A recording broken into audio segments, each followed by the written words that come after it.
Welcome to What Is It? The show that helps you understand what it is. Today, on What Is It? What it is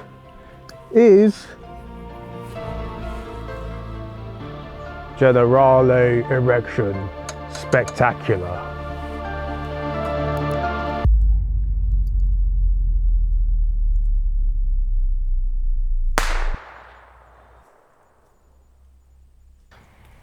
General elections take place every 5 years, though sometimes they can occur sooner. That all depends on if we've depleted the life force of our current head of state. Ha ha ha! Look at you! You look so grey. You look so drained and grey and gross and disgusting. Ha! The society has done this to you. The society you wanted to lead. Ha ha ha ha! So, every few years, our nation decides to vote on a leader, one that will represent our ethnically diverse, culture-rich and gender-fluid nation. And then we throw all of that out the window and we vote in a posh old white man instead. It's a bit like Doctor Who.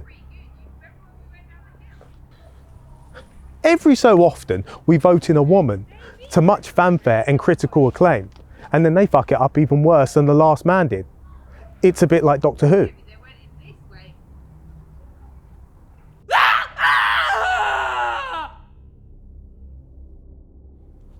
Each Prime Minister inherits things from the former. They inherit the same problems. They inherit the same house. They even inherit the same cat. So the general one second. Sorry, I've just got to take this. Hi, Dad. Hi, mate. What are you up to? Yeah, I'm just making this documentary about why people should vote. Ah, great. I've been thinking about that all day. Yeah. Exciting times ahead. Who are you gonna vote for? Everyone. I've been voting all day for the X Factor, Britain's Got Talent, Love Island. What? Strictly, The Voice, The Circle, I'm a Celeb, Stars in Their Eyes. They don't make stars in their eyes anymore. I've been voting on the repeat. What? I meant who are you going to vote for in the general election? Election? Can't be bothered. I've got time for that.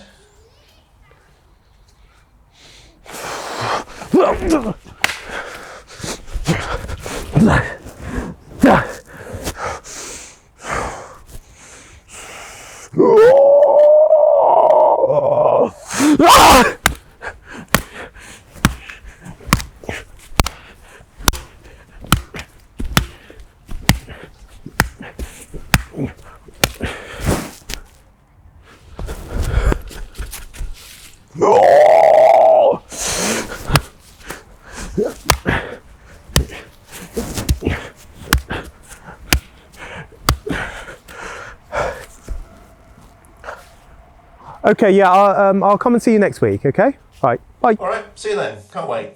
Bye-bye.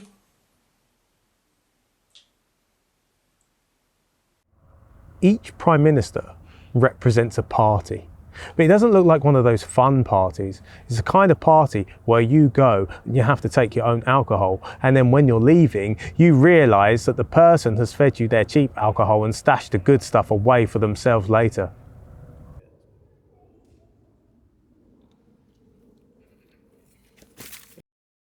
Only two parties matter, Labour and Conservative. If you're poor, you'll vote for Labour, and if you're rich, you'll vote for Conservative. There's a few other parties out there that you can vote for. They're normally if you care about the environment or you're racist.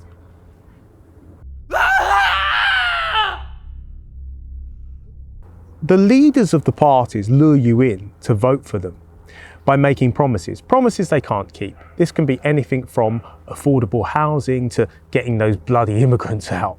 The leaders of the party are like when you're at a club at 2 a.m. and that druggy dude keeps telling you, come back to my place, I've got a mad vinyl collection, all the original white labels from Primal Scream, and you can borrow all of them. Only for you to get back to his place, get awkwardly introduced to his flatmates, watch half of the season 6 of the Sister Sister box set, whilst you bat off his sexual advances.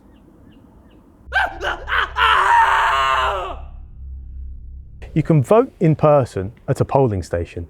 This is normally at a school, because not only does Parliament make cutbacks in these areas, we force the schools to close, depriving the nation's children in an ever-struggling educational system.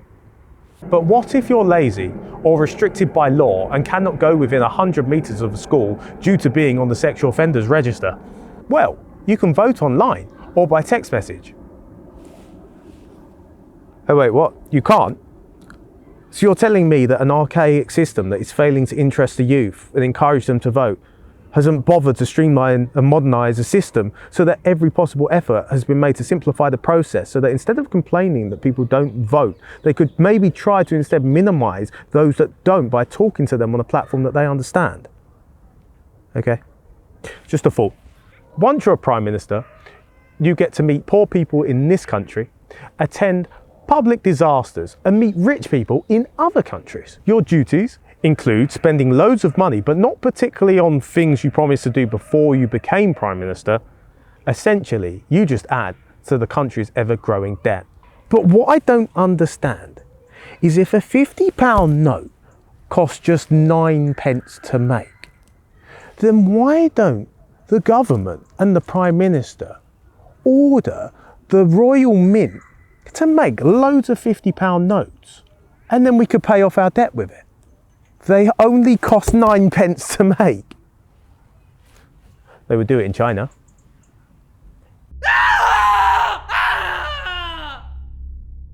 In some other countries, any moron can become their leader.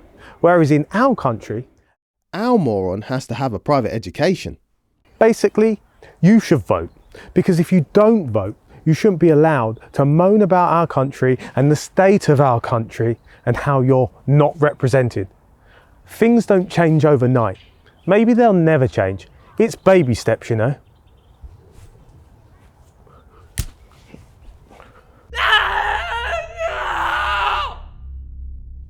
If you really can't be bothered, vote by post. I've got my vote here.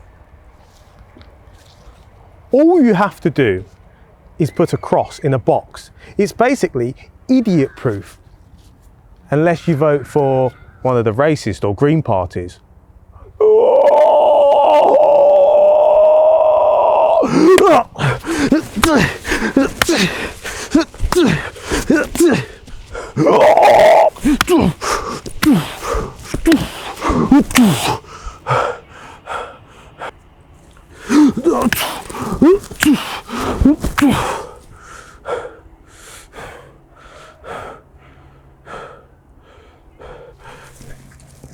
Oh yeah, Dad, I'll call you again in a minute. Okay, speak soon.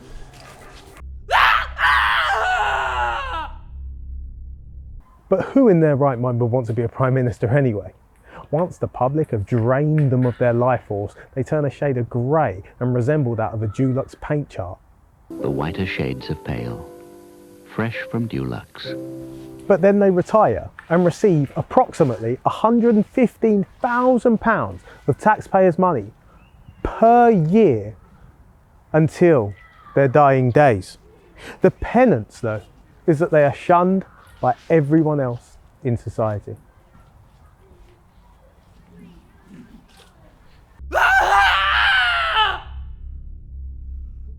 I'm going to go and vote for the Green Party as a protest. My vote doesn't count anyway. I'll see you next time. Thanks for watching.